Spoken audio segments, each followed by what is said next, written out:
Joining me now, Hussain Abdul-Hussain is a research fellow at the FDD, the Foundation for the Defence of Democracies. Let's get his take on that speech. Welcome, Hussain. Thank you very much for being with us. And we just heard, didn't we, President Trump has made it clear he intends to use American power, respect for America, to end wars and bring peace. How does that differ, do you think, from the Biden administration's policy and mantra of de-escalation? What does it mean specifically for Israel, for Gaza, and, of course, for Lebanon? The Biden foreign policy was about ceasefire. The Trump foreign policy is about peace.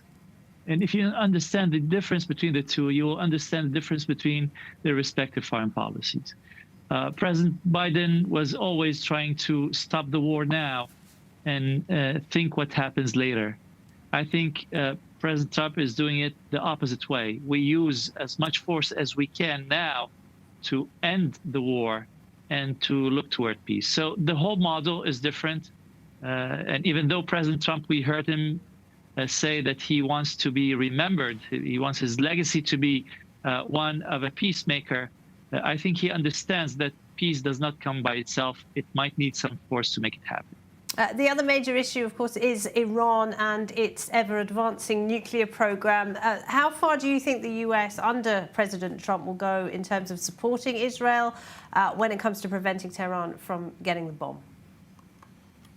I expect a totally different way of thinking toward Iran, even compared to the first Trump administration. I think now the region is different, circumstances are different, the proxies of Iran are not there or not as powerful as they used to be, like in 2016 and between 2016 and 2020.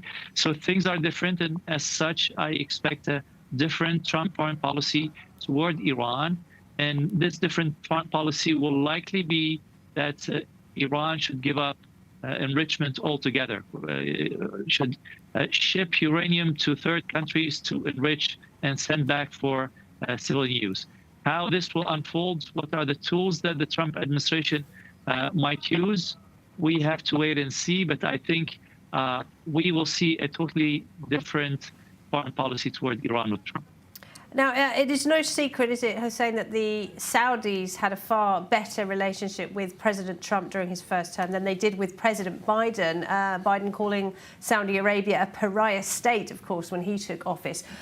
Do you think Trump will be able to rebuild trust with its allies in this part of the world?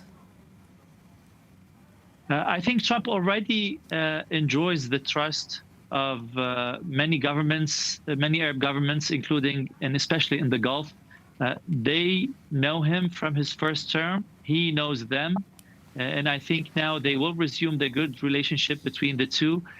Now, like we said, there's a big difference between Biden and Trump.